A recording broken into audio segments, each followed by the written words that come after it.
जय हिंद फ्रेंड्स। आप सभी का अपने YouTube channel EWS official institute में स्वागत है। सबसे पहले आप लोग बताइए कैसे हैं।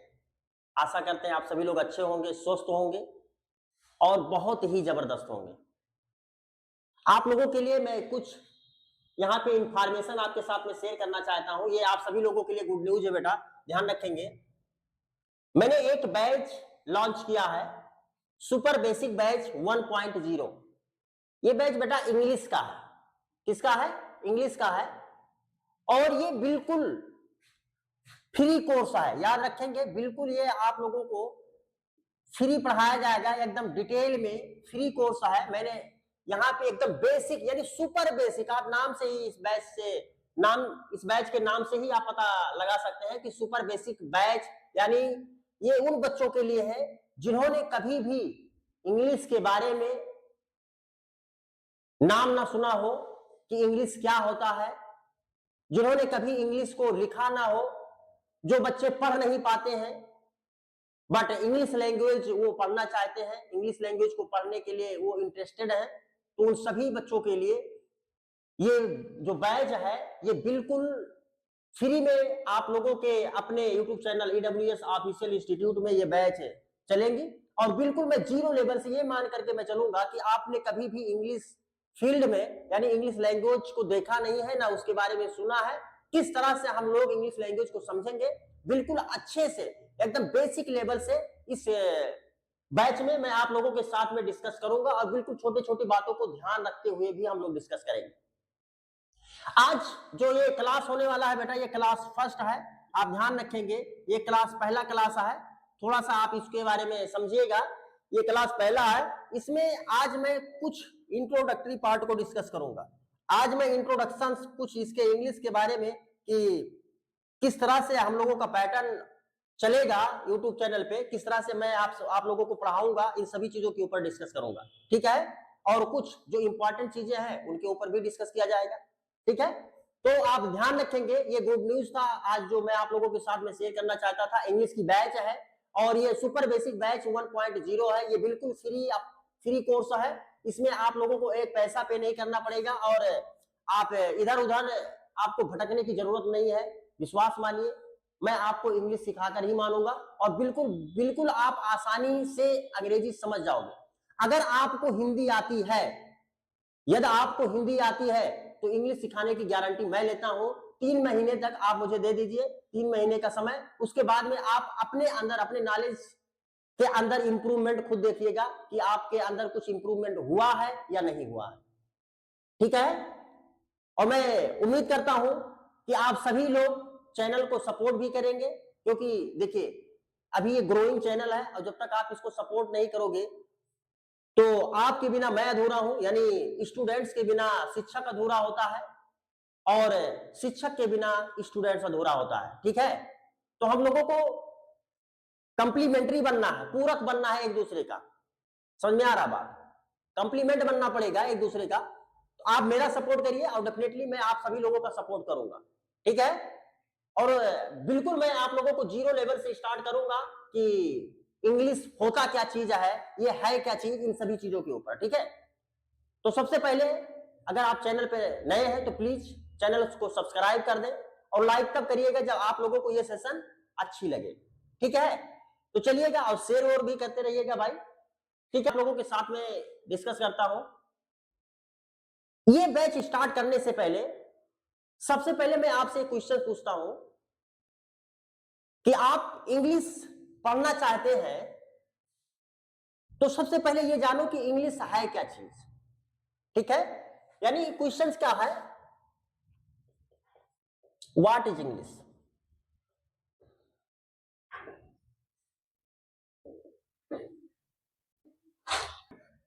इंग्लिश है क्या चीज, इंग्लिश को आप क्या समझते हो। बहुत से ऐसे स्टूडेंट हैं कि जो इंग्लिश को बेटा सब्जेक्ट मान करके पढ़ते हैं। क्या मानते हैं कि भाई ये तो सब्जेक्ट है, इसको पढ़ लेंगे और अच्छा नंबर दे देगा। क्लास 10th के बच्चे होते हैं, 12th के बच्चे होते हैं, वो ये मानते हैं कि ये इंग्लिश क्या है, एक सब्जेक्ट है। हालांकि जो आप गलत कर रहे हो, आप इसको सब्जेक्ट कंसीडर आपको नहीं करना है। सब्जेक्ट नहीं मानना है, इसको आपको क्या मानना है बेटा, लैंग्वेज। यानी ये भाषा है। क्या है? भाषा है। और भाषा को सीखने के लिए आपको क्या करना पड़ता है? तो सबसे पहले आप छोटे छोटे वर्ड्स मीनिंग याद करो, लर्न करो उसे, फिर उसको रिकॉल करो बार बार, और फिर छोटे छोटे सेंटेंसेस को, फ्रेज को आप अपने डेली रूटीन में, अपने स्पोकन में यूज करो, तब जाकर के वो लैंग्वेज आएगा। समझ में आ रहा है बात? तो यानी ये क्या है? भाषा है बेटा। इंग्लिश क्या है? एक भाषा है। और भाषा को सीखने के लिए आपको कन्वर्सेशन करना पड़ेगा, आपको एक दूसरे से, दूसरे व्यक्ति के साथ में कम्युनिकेट करना पड़ेगा, आपको बातचीत करना पड़ेगा, अदरवाइज कोई वे नहीं है आप लोग की इंग्लिश बोल पाएंगे। समझ में आ रहा बात? या आप इंग्लिश के बारे में सीख पाएंगे? आपको कुछ ना कुछ थोड़ा बहुत मेहनत करना पड़ेगा। देखिए, बहुत से बच्चे होते हैं जो टीचर्स कहता है उसके बातों को फॉलो नहीं करते हैं, लेकिन मैं आपको बता दूं बेटा, टीचर्स और स्टूडेंट्स का रिलेशन ऐसा होता है जैसा कि एक डॉक्टर का एक पेशेंट्स के साथ में रिलेशन होता है। अगर मेरे अकॉर्डिंग आप नहीं चलोगे तो मैं कैसे आपको सिखा पाऊंगा? और यदि पेशेंट डॉक्टर के हिसाब से नहीं चलेगा तो क्या हो जाएगा, आप समझ पा रहे हो? इसीलिए आपको मेरे हिसाब से चलिएगा, जो मैं बोलूंगा आपको उतना केवल करना है, ठीक है? उतना आपने कंप्लीट कर लिया। जो मैं आपको टास्क दूंगा, हर वीडियो में आपको टास्क दूंगा, वो आप केवल आप उसको कंप्लीट करिएगा और देखिएगा 3 मंथ्स के अंदर आपको, विद इन 3 मंथ्स आप अच्छे से इंग्लिश लिख भी पाएंगे, बोल भी पाएंगे टूटा फूटा, समझ में आ रहा बात, और पढ़ भी पाएंगे। मैं आपको बता दूं, इसका आंसर देने से पहले, जो ये बैच है बेटा, सुपर बेसिक बैच, ध्यान रखेंगे इसको, एक बार और समझ ले, सुपर बेसिक बैच 1.0, ये जो बैच है बेटा, मैं यहाँ पे इंग्लिश आप लोगों को बिल्कुल, यानी सुपर बेसिक है, यानी बिल्कुल 0 लेवल से पढ़ाऊंगा। यानी वो बच्चे जो 6 में पढ़ रहे हैं, क्लास 6 में है, यानी 6 में है या 7th में पढ़ रहे हैं, 7 में या 8 में पढ़ रहे हैं, 8 में, 9th में, किसी भी क्लास में पढ़ रहे हैं, उससे मैटर नहीं है। जो इंग्लिश सीखना चाहता है, चाहे वो 6 साल से लेकर के 80 साल का व्यक्ति हो, अगर वो इंग्लिश सीखना चाहता है, इंग्लिश पढ़ना चाहता है, इंग्लिश लिखना चाहता है, तो ये बैच उसके लिए बहुत इंफॉर्मेटिव होगा और बहुत अच्छे तरीके से मैं इनमें आप लोगों को मैं पढ़ाऊंगा। देखिएगा, ये बैच जो है वो 3 सेगमेंट्स को फॉलो करते हुए चलेगा, यानी प्रत्येक लेक्चर में मैं 3 सेगमेंट्स को अपने माइंड में रख करके आपके साथ में डिस्कस करूंगा। पहले नंबर हम लोग बात करेंगे बेसिक के ऊपर, कि बेसिक क्या है। उसके बाद में हम लोग बात करेंगे राइटिंग के ऊपर, कि हम किसी भी चीज को लिखे कैसे, ठीक है, आप कोई भी चीज इंग्लिश में कैसे लिखे। फिर उसके बाद में मैं बात करूंगा आप लोगों के साथ में बेटा बात करूंगा स्पोकन के ऊपर, कि इंग्लिश को किस तरह से बोला जाए। ये प्रत्येक लेक्चर में मैं आपके साथ में डिस्कस करूंगा, ये प्रत्येक लेक्चर में डिस्कस करूंगा, तो इसको ध्यान रखेंगे आप लोग। पहले मैं स्टार्ट करूंगा बेसिक, उसके बाद में राइटिंग आपको बताऊंगा कि किस तरह से राइटिंग करना है, फिर आपको मैं बताऊंगा कि स्पोकन किस तरह से करना है, हाउ टू स्पीक इंग्लिश। समझाया बात? और मैं विश्वास करता हूं कि आप लोग इन चीजों को आप लोग फॉलो करते होंगे। तो चलिए, हम लोगों का क्वेश्चन जो था, इसका अगर आंसर दूं तो आप लैंग्वेज भी बोल सकते हो, नो डाउट, आप कह दीजिए कि इंग्लिश एक प्रकार का लैंग्वेज है। समझ में आ रहा बात? लेकिन अगर आप उसको इफेक्टिव वे में बोलना चाहते हो, थोड़ा सा और अच्छे तरीके से बोलना चाहते हो, तो मैं आपको जो बोल रहा हूं, जो यहाँ पे लिख रहा हूं, वही आप भी याद कर लीजिए और आप भी बोलिएगा। कोई भी पूछे आप वही बोलेंगे। जैसे क्या है, इसका आंसर क्या हो सकता है, तो ये आंसर इसका हो सकता है बेटा, ध्यान देंगे, English is an international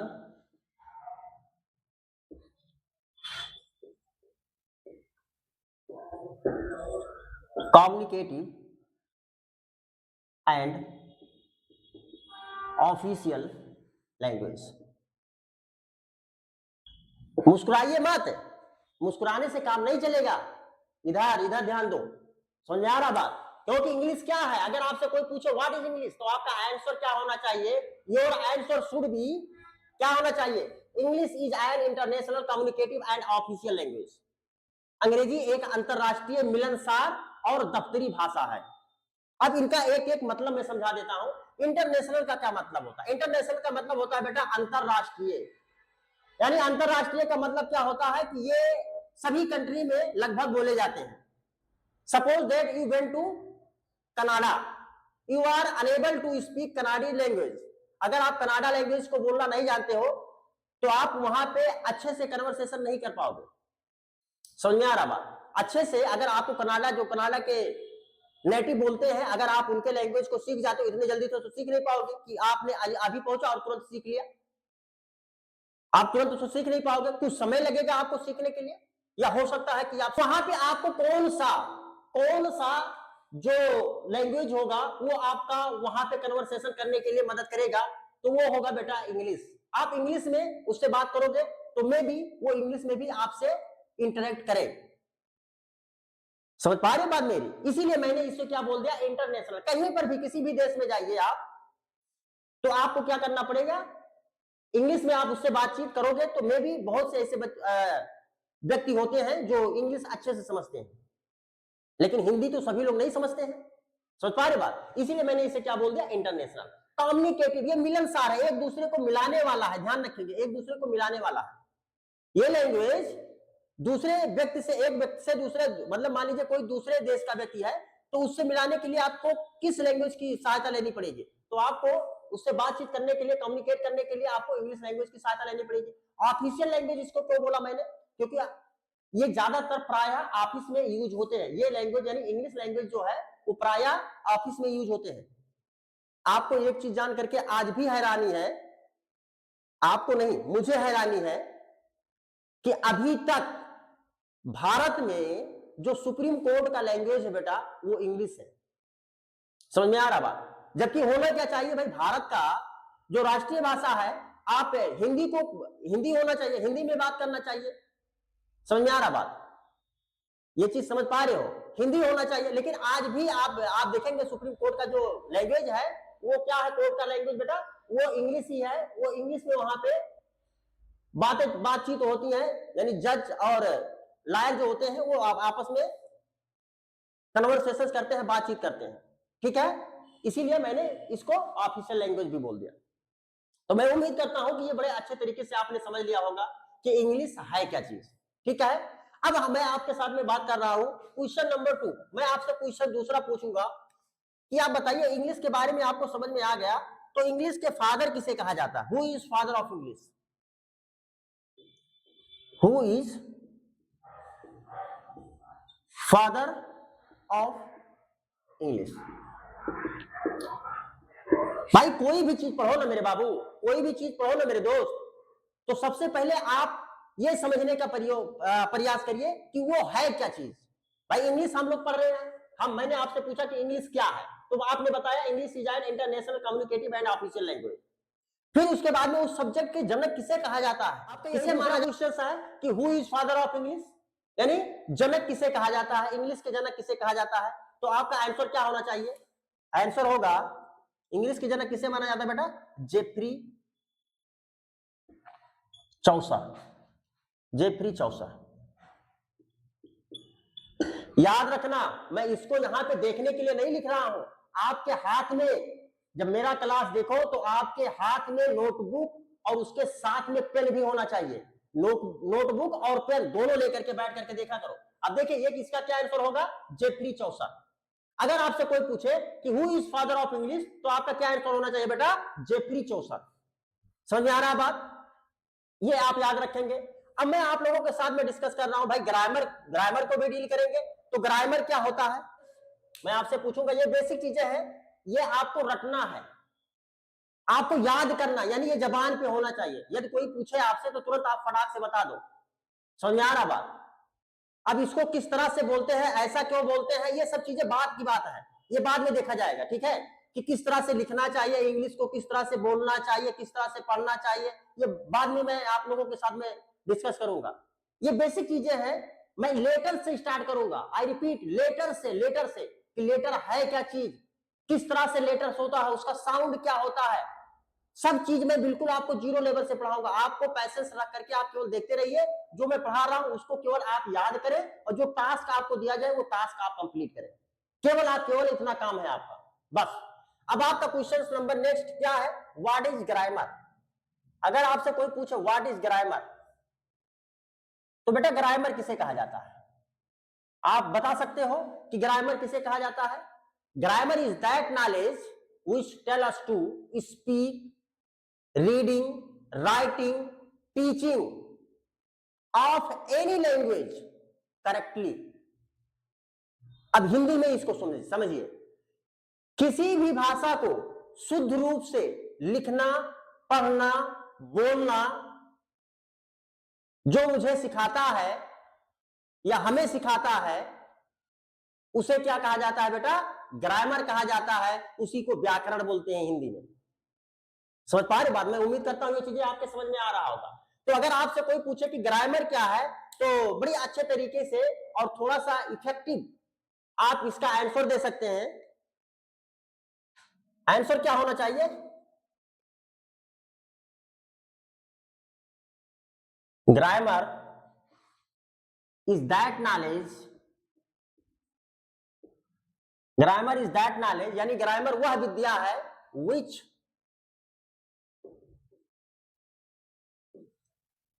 tell us to speak, जो हमें बोलना यानी to speak, reading,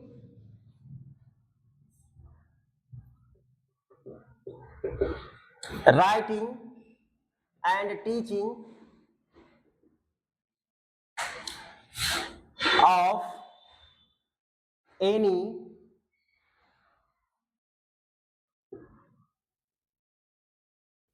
language correctly. जो किसी भी भाषा को शुद्ध रूप से बोलना, लिखना, पढ़ना, पढ़ाना जो हमें सिखाता है, उसे क्या कहा जाता है बेटा, उसे ग्रामर कहा जाता है, उसे ही ग्रामर कहा जाता है। अब ग्रामर किसी भी भाषा की, कोई भी भाषा हो, ग्रामर जो है, ग्रामर का डिफिनेशन यही होगा, कोई भी व्याकरण, चाहे हिंदी का व्याकरण हो, मराठी का व्याकरण हो, या आप मान लीजिए कोई भी अलग एक व्याकरण हो, ग्रामर हो, पंजाबी हो या कोई भी लैंग्वेज हो, उन सभी व्याकरण का डिफिनेशन ध्यान रखेंगे, इसी तरह से आप बोलेंगे। भाई व्याकरण का मतलब क्या होता है, व्याकरण का मतलब क्या होता है, लॉ ऑफ रूल्स यानी नियम का कानून। भाई जो नियम है, किस तरह से आपको क्या चीज यूज करना है, समझ पा रहे मेरी बात। तो आप अगर आपसे कोई पूछे व्हाट इज ग्रामर, तो आपका क्या आंसर होना चाहिए बेटा, ये होना चाहिए ग्रामर। ग्रामर हमें सही सही बोलना, लिखना, पढ़ना सिखाता है। अगर सपोज दैट मान लीजिए मैं अगर आपसे कहूं कि मोहन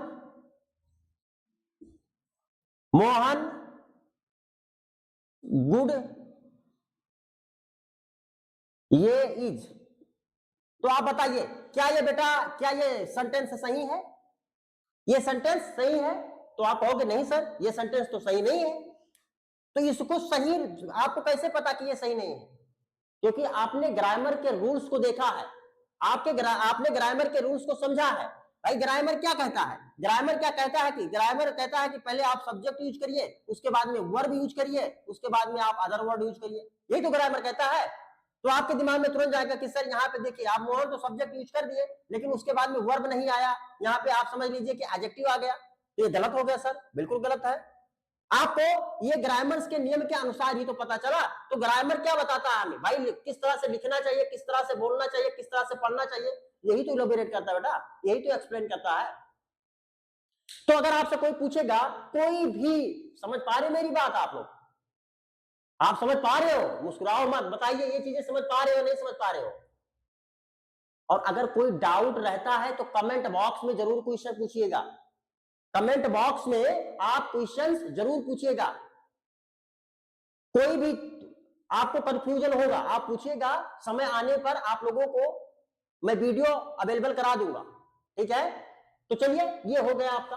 अब मैं आप लोगों से दूसरा क्वेश्चन करता हूं इसी से रिलेटेड। आपने समझा ग्रामर कहते किसे हैं, क्या है ग्रामर, तो उसका डिफिनेशन आपको पता चला। तो ग्रामर के जनक किसे कहा जाता है, इसके बारे में भी आइडिया होना जरूरी है। तो चलिए कोई भी आपसे पूछ सकता है। क्वेश्चंस नेक्स्ट है आपका, ये क्वेश्चंस आप लोगों के जबान पे होना चाहिए आंसर सहित। Who is father of English, sorry grammar.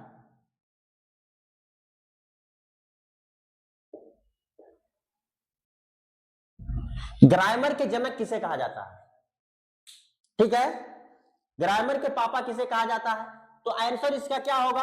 Answer, अब पापा का मतलब ये नहीं है कि इन्होंने जन्म दिया है, ऐसा कोई बात नहीं है। इन्होंने इंग्लिश लैंग्वेज में, ग्रामर में बहुत से कंट्रीब्यूशन मतलब अपना दिया है, बहुत से रूल्स दिए हैं, बहुत से नियम दिए हैं, ठीक है, इसलिए इन्हें कहा जाता है। ठीक है, तो ये चीज ध्यान रखेंगे। बहुत लोग होंगे कि फादर कह रहे हैं कि मतलब पिताजी, ये बात समझिएगा इससे। ठीक है, इसका आंसर क्या होना चाहिए? तो लिंडले, लिंडले, यल आई है, लिंडले मुरे।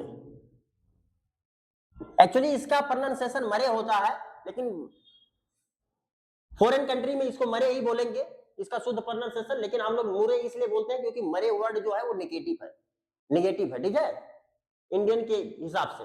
तो याद रखेंगे, आपको मैंने बताया, आपको मैंने क्या बताया इस लेक्चर में, क्या बताया कि इंग्लिश है क्या चीज, व्हाट इज इंग्लिश? तो English is an international communicative and official language. फिर मैंने आपसे पूछा कि who is father of English, तो आपका आंसर, मैंने उसका आंसर बताया, जेफरी चौसर को बोला जाता है फादर ऑफ इंग्लिश। फिर मैं आपसे पूछा कि व्हाट इज ग्रामर, तो grammar is that knowledge which tell us to speak, writing, reading, teaching of any language correctly. किसी भी भाषा को शुद्ध रूप से बोलना, लिखना, पढ़ना, यही सब क्या होता है? ग्रामर होता है। ग्रामर ही सिखाता है हमें कि किस सेंटेंस को किस प्रकार से बोलना है। फिर मैंने आपसे पूछा कि who is father of grammar, तो मैंने आपको बताया कि लिंडले मुरे, लिंडले मुरे को फादर ऑफ ग्रामर कहा जाता है। ठीक है, तो ये चार चीजें बेसिक थी जो आप लोगों को पता होना चाहिए। अब मैं आप लोगों को स्टार्ट करने जा रहा हूं अल्फाबेट। समझ पा रहे बात? अब क्या स्टार्ट करेंगे? अल्फाबेट। बिल्कुल बेसिक लेवल से हम लोग चलेंगे बेटा। आपका काम केवल इतना है कि आप पैसेंस बना करके, नोट्स बुक आपके पास में होना चाहिए और पेन होना चाहिए। जितनी बात मैं बोलता हूं आप उसको स्टेप बाय स्टेप लिखते रहें। विश्वास मानिए, फायदे में रहोगे। ठीक है, तो चलिए बात करने वाले हैं अल्फाबेट, और वो भी किस अल्फाबेट की बात हो रही है? तो इंग्लिश अल्फाबेट की बात हो रही है। इंग्लिश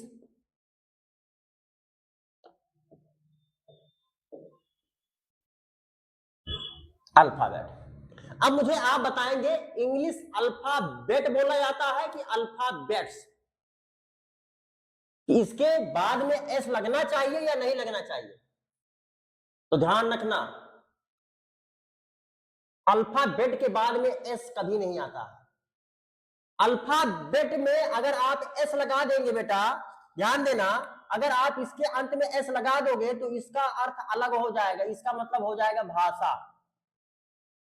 क्यों? क्योंकि बाबू बहुत से ऐसे शब्द होते हैं जिनके लास्ट में एस लगाने से उसके अर्थ में परिवर्तन हो जाता है, यानी उसका अर्थ, जो उसका मीनिंग होता है वो बदल जाता है।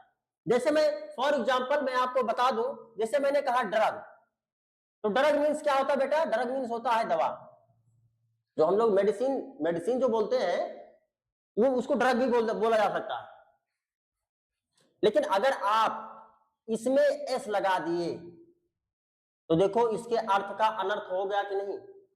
ड्रग्स, और ड्रग्स का मतलब होता है नशीला पदार्थ।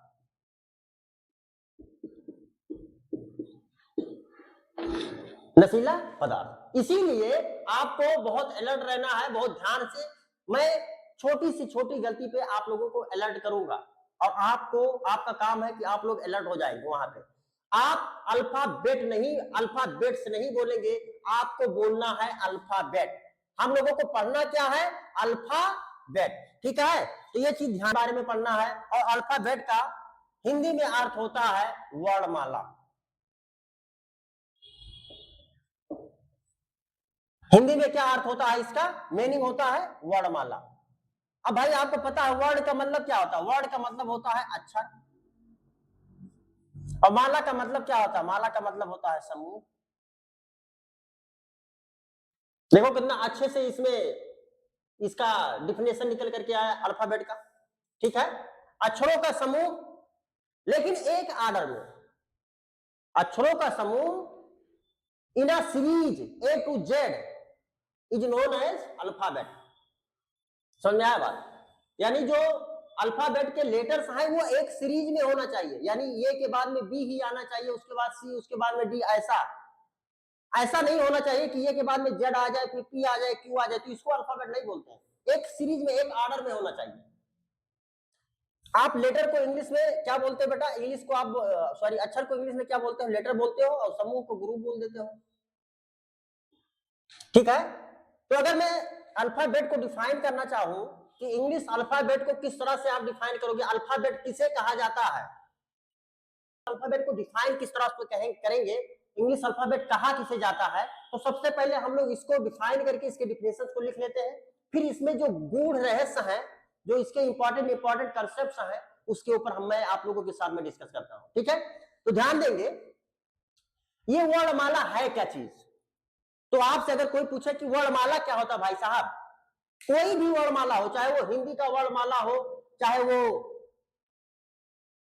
दूसरे लैंग्वेज का वर्णमाला हो, बंगाली का वर्णमाला हो, किसी भी, मतलब बंगाली का मतलब बंगाली लैंग्वेज की बात कर रहा हूं मैं, कोई भी लैंग्वेज हो, मराठी हो या कन्नड़ लैंग्वेज हो, कोई भी लैंग्वेज होगा, तो भाई साहब उसमें लेटर से ही उसके लैंग्वेज को फ्रेम किया जाता है। शब्द होते हैं, लेटर से शब्द बनते हैं, और शब्द से क्या बनते हैं? सेंटेंस बनते हैं, इस तरह से। तो इस चीज को थोड़ा सा ध्यान देना है। अब अल्फाबेट को मैं जो यहाँ पे डिफिनेशन लगाऊंगा, यहाँ पे लिखूंगा आपके समक्ष, वो हर लैंग्वेज के लिए एप्लीकेबल होगा। केवल और केवल आपको क्या बदलना पड़ेगा मैं बताऊंगा। तो अल्फाबेट क्या होता है या वर्णमाला क्या होता है, तो आप इसको बड़े सरल भाषा में भी बोल सकते हो, ये ग्रुप ऑफ लेटर्स, ये group of letters in a series, यानी एक सीरीज में, इन अ सीरीज या इन एन ऑर्डर करना।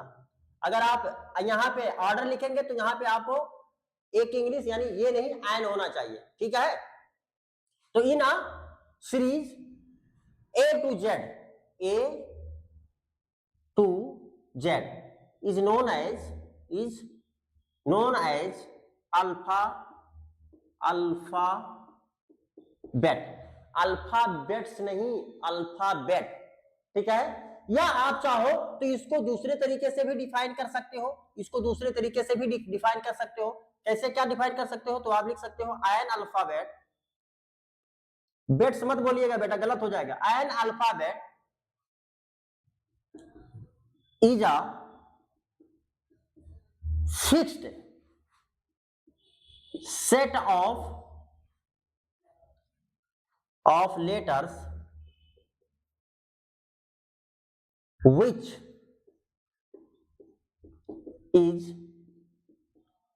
used to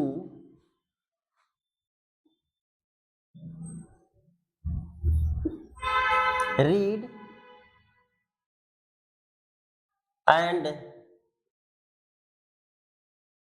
write in a language। चाहो तो आप इसको इस तरह से बोल दीजिएगा, ये थोड़ा सा इफेक्टिव हो जाएगा, और ये इजी है। ये मान लीजिए आप इसको याद कर सकते हैं, तो बिल्कुल आप इसको याद कर सकते हैं, चाहे आप इसको याद करिए। ये बात समझ पा रहे हो बात? लेकिन यहाँ पे इंपॉर्टेंट वाली, आपको ध्यान देने वाली क्या बात जरूरी है बेटा? आपको ध्यान देना है इन आ सीरीज, यानी एक सीरीज में होना चाहिए, यानी फिक्स्ड सेट में होता है, यानी फिक्स होता है कि ये के बाद में बेटा, ये के बाद में बी ही आएगा, बी के बाद में सी ही आएगा, ऐसा फिक्स होता है इस ऑर्डर को। तो ये जब ये ऑर्डर यानी एक सेट में होता है लेटर्स का, तो उसे क्या बोला जाता है? अल्फाबेट बोला जाता है। और इन्हीं अल्फाबेट को, इन्हीं लेटर्स के, जो अल्फाबेट में लेटर्स यूज होते हैं, माने होते हैं, जो लेटर्स होते हैं, इन्हीं का प्रयोग करके हम लोग पढ़ते हैं, हम लोग लिखते हैं। इन्हीं का प्रयोग करके क्या करते हैं? पढ़ते हैं, और इनका प्रयोग पढ़ने के लिए, लिखने के लिए, यानी भाषा को भाषा में पढ़ने के लिए और लिखने के लिए इनका प्रयोग किया जाता है। मैं उम्मीद करता हूं ये चीजें बेटा आप लोगों को समझ में आया होगा। अब इसको आप एक बार स्क्रीनशॉट ले लीजिए, ये स्क्रीनशॉट। अल्फाबेट के बारे में कुछ और इंटरेस्टिंग पॉइंट अल्फाबेट के बारे में डिस्कस करने जा रहा हूं, आप लोग बड़े ध्यान से समझिएगा बेटा, बहुत इंपॉर्टेंट है, बड़ा सुंदर चीज है। ठीक है, अब अल्फाबेट जो है वर्णमाला, अब मेरी बात को ध्यान से समझिएगा। अगर आपसे कोई पूछे how many letters are there in English alphabet, यानी इंग्लिश अल्फाबेट में कितने लेटर्स होते हैं, हाउ मेनी लेटर्स, तो आपका क्या आंसर होना चाहिए, हाउ मेनी लेटर्स का आंसर होना चाहिए। आपसे कोई पूछे हाउ मेनी लेटर्स, तो how many letters are there in English alphabet, यानी अल्फाबेट में, इंग्लिश अल्फाबेट में कितने लेटर्स होते हैं। तो आपका आंसर क्या होना चाहिए, आपका आंसर होना चाहिए बेटा there are 26 letters, there are 26 letters present in English alphabet. English alphabet में कितने उपस्थित होते हैं लेटर्स, 26 लेटर्स होते हैं। इंग्लिश अल्फाबेट में कितने लेटर्स होते हैं बेटा, तो इंग्लिश अल्फाबेट में 26 लेटर्स होते हैं। अब आप, मैं उम्मीद करता हूं कि ये इतना तो आप लोगों को बेसिक, यानी ये से और जेड तक, ये से लेकर के और जेड तक आप गिनिएगा, उसमें 26 ही लेटर्स आते हैं। समझ में आया बात। अगर आपसे कोई पूछे हिंदी वर्णमाला में कितने लेटर्स होते हैं, तो हिंदी वर्णमाला में बेटा 52 लेटर्स होते हैं। अब सर ये इसमें ज्यादा क्यों होते हैं, इसमें कम क्यों होते हैं, भाई इसका जस्ट हाफ होता है कि नहीं होता है। तो मेरी बात को थोड़ा सा, इस पॉइंट को भी समझ लेते हैं, फिर इसके बारे में, अल्फाबेट के बारे में अच्छे से समझाता हूं मैं आपको। अब मेरी बात को ध्यान से देखिएगा, ये हिंदी वर्णमाला यानी हिंदी में, इन हिंदी अल्फाबेट, यानी हिंदी अल्फाबेट में कितने लेटर्स होते हैं बेटा, 52 होते हैं। और ये लेटर्स अपने आप में, हिंदी वर्णमाला के लेटर्स जो होते हैं वो अपने आप में कंप्लीट लेटर्स होते हैं, ये पूर्ण अक्षर है, ये अकेले भी यूज हो करके यानी एक सार्थक अर्थ को दे सकते हैं, सार्थक अर्थ देते हैं। जैसे मैं अगर एग्जांपल की बात करूं, जैसे मैं कहूं कमल, तो देखो का अलग अकेला है, मा अकेला है, या ला अकेला है, तो इसे आपने क्या लिखा, कमल। तो कमल जो है बेटा, कमल क्या है भाई, ये एक प्रकार का पुष्प है, आपको पता होगा कमल क्या है, पुष्प है। तो ये तो भाई अकेले लेटर्स आकर के यानी शब्द तो बना सकते हैं, लेकिन अगर आप केवल और केवल लेटर्स की बात करेंगे, हिंदी लेटर्स के लिए, सॉरी इंग्लिश लेटर्स में, तो इंग्लिश लेटर जो होता है बेटा वो इनकम्प्लीट होता है, इनकम्प्लीट लेटर्स होता है। मतलब कहने का मतलब क्या है, यानी भाई ये हिंदी का जो लेटर्स होता है वो कंप्लीट होता है, ये कंप्लीट होता है, और हिंदी का इनकम्प्लीट होता है। तो हिंदी के जैसा कंप्लीट होने के लिए, हिंदी लेटर्स के समान कंप्लीट होने के लिए कितने इंग्लिश लेटर की जरूरत पड़ेगी, कम से कम 2 लेटर्स जब रहेंगे इंग्लिश अल्फाबेट के, तब वो हिंदी के 1 लेटर्स के बराबर हो पाएंगे। समझ में आ रहा बात। इसीलिए आप देख रहे हैं यहाँ पे 26 है, यहाँ पे 52 है, यानी 26 दूना यानी 26 टू जा 52। समझ पा रहे बात। तो ये चीजें ध्यान रखेंगे, ये इंपॉर्टेंट है, ये चीजें थोड़ा सा आप लोगों को ध्यान रखना है। जैसे अगर के का मतलब क्या होता है, के, एम का मतलब एम, एल का मतलब एल। अब इसको भाई आपको जोड़ना है तो आपको ये लगाना पड़ेगा, कमल लिखना पड़ेगा। जैसे मैं अगर का लिखूं बेटा, तो का अगर आप के लिखोगे तो इसका मतलब होता है आधा का, इसका क्या मतलब होता है, आधा का। लेकिन आपको अगर पूरा का लिखना है तो के ये देना पड़ेगा, यानी 2 लेटर्स आएंगे तब जाकर के एक हिंदी लेटर्स के बराबर हो पाएगा। समझ आ रहा बात। इसीलिए ये 26 है और ये कितने होते हैं, 52। हिंदी वर्णमाला के जो लेटर्स होते हैं वो कंप्लीट लेटर्स होते हैं, और इंग्लिश वर्णमाला के जो लेटर्स होते हैं वो इनकम्प्लीट होते हैं। हिंदी के वर्णमाला के लेटर्स के अगर वो तुलना करना चाहे तो कम से कम 2 इंग्लिश वर्णमाला के लेटर्स जब आपस में जुड़ेंगे तब उसके इक्वल हो पाएंगे। तो ये बात आप थोड़ा सा ध्यान रखेंगे, ठीक है। अब इसके रीजंस क्या है, इन सब चीजों को धीरे धीरे मैं आप लोगों के साथ में शेयर करता रहूंगा। तो कोई भी पूछे, आप भी किसी से क्वेश्चन करना चाहते हैं, how many letters are there in English alphabet, यानी इंग्लिश अल्फाबेट में कितने लेटर्स होते हैं, तो आपका आंसर होगा या जो भी अगला होगा उसको बोलना चाहिए there are 26 letters present in English alphabet. समझ पा रहे हो। और अगर आप ओवेल्स पूछना चाहते हैं, यानी ओवेल्स उसका शुद्ध प्रोनाउंसिएशन होता है वाउल्स, वाउल्स को अगर पूछना चाहते हैं कि how many vowels are there in English alphabet, तो वो भी आंसर होगा इसका भी, आप there are 5 vowels present in English alphabet. अगर कॉन्सोनेंट्स के बारे में पूछेंगे तो आप जहां पे लेटर्स लिखा हुआ है वहां पे आप कॉन्सोनेंट्स लिख देंगे, यानी there are 21 consonants present in English alphabet. समझ पा रहे बात? तो ये पैटर्न को ध्यान रखेंगे, आपको आपके बोलने के लिए या आपको आंसर देने के लिए, आप खुद आंसर देंगे तो ये बड़ा इंफॉर्मेटिव होगा, बड़ा अच्छे से आप समझ पाएंगे।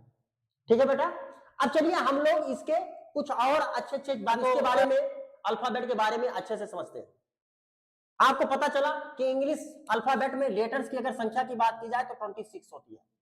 अब मैं आप लोगों के साथ में डिस्कस करूंगा कि वो 26 लेटर्स कौन कौन से होते हैं।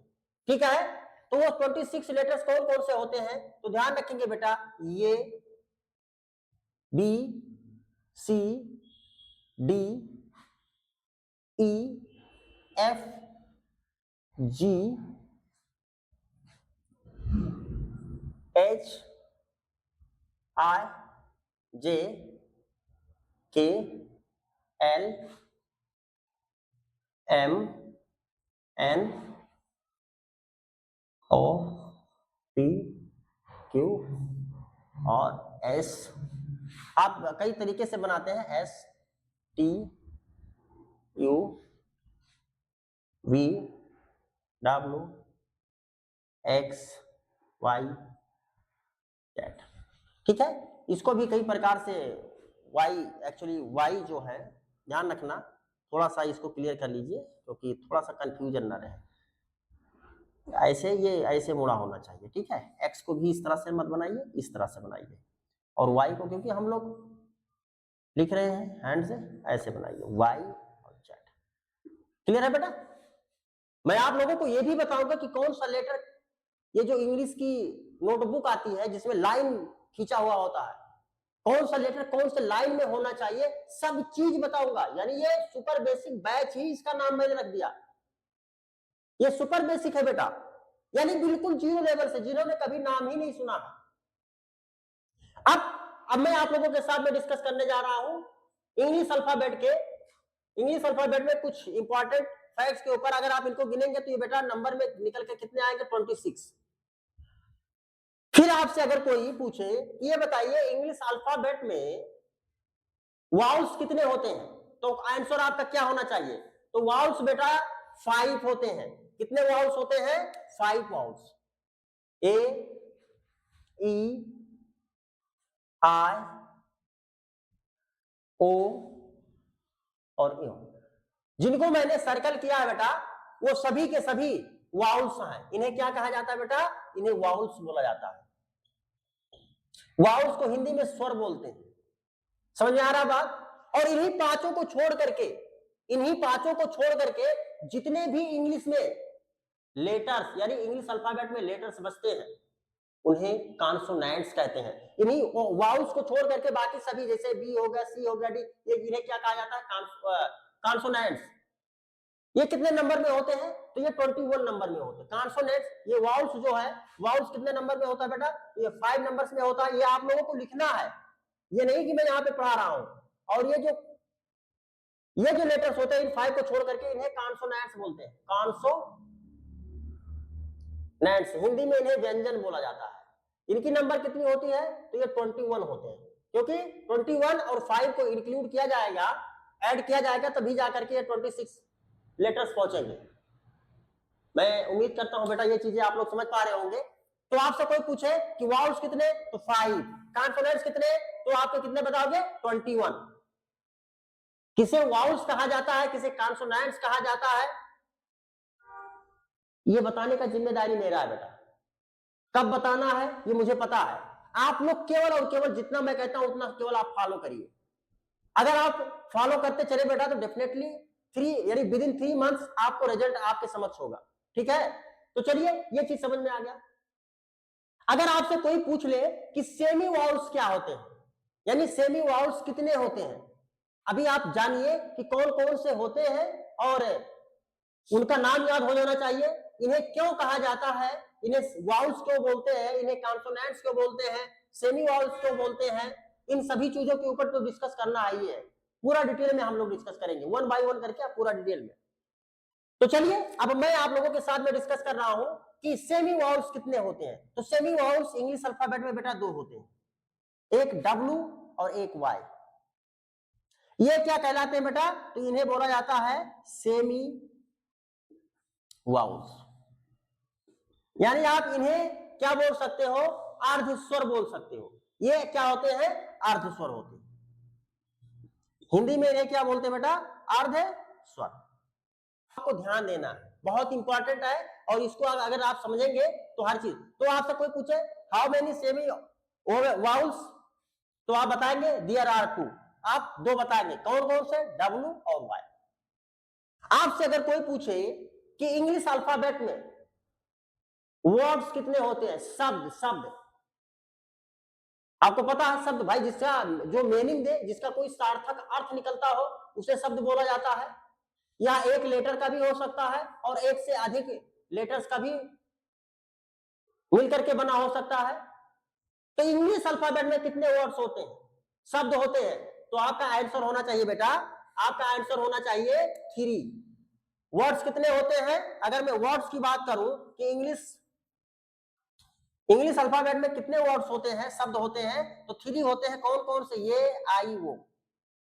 ये मीन्स एक, आई मीन्स आई, यानी आई नहीं बोलते, इसको आय बोलते बेटा, ध्यान रखेंगे, आय। या है ये आय, ये आय और वो। आई मीन्स मैं, आपको पता है, आई एम इंटेलिजेंट, बोलते हो कि नहीं बोलते हो? और वो मीन्स क्या होता है? हे, कहते नहीं ओ माय गॉड, बोलते नहीं ओ माय गॉड, तो वो मीन्स क्या होता है? हे मेरे भगवान। समझ आया बात? तो ये 3 क्या होते हैं? वर्ड्स होते हैं, जो आपको बेटा ध्यान में रखना है। इतनी बेसिक चीजें आप लोगों को पता होना चाहिए।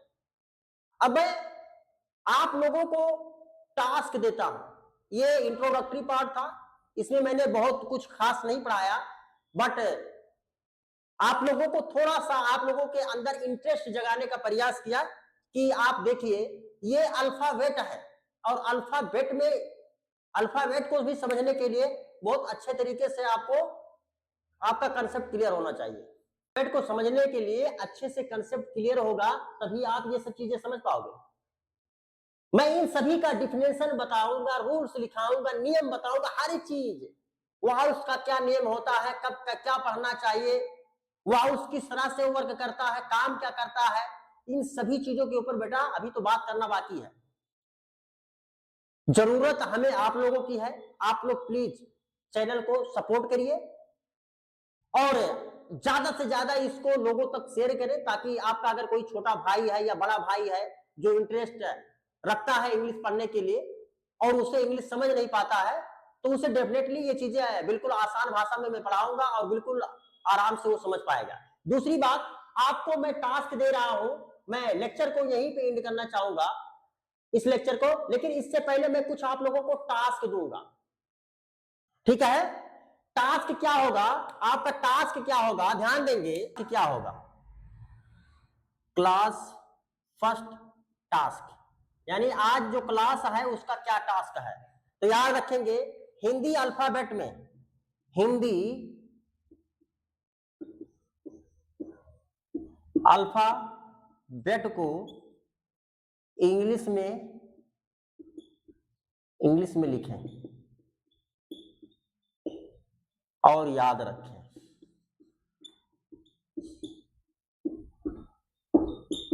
ठीक है? आपका टास्क क्या है कि हिंदी अल्फाबेट को इंग्लिश में लिखें और याद रखें। यह आपका फर्स्ट क्लास का टास्क है। अगर आपने ऐसा किया, जैसे अब सर जी इसको किस तरह से आप हिंदी में अल्फाबेट को इंग्लिश में कैसे लिखें, जैसे आपको पता, आप बोलते हो ना आ, तो आ को आप ये लिखें, का बोलते हो ना आप, जैसे का बोलते हो तो का को आप के ये लिखें। इस तरह से आपको याद होना चाहिए, इस तरह से आपको याद होना चाहिए। ठीक है? ये आपका टास्क है और मैं उम्मीद करता हूं कि ये टास्क आप जरूर कंप्लीट करोगे। और अगर ये टास्क आपने कंप्लीट किया तो कल के लेक्चर से, यानी सेकंड लेक्चर से, यानी सेकंड क्लास से आप लोगों को अच्छे से इंग्लिश आपका पानी हो जाएगा, बड़े अच्छे तरीके से समझने लगोगे। ठीक है? तो चलिए आज के क्लास को मैं यहीं पे एंड करना चाहूंगा, और भगवान ने चाहा तो फिर सेकंड क्लास में मुलाकात होगी आप लोगों से।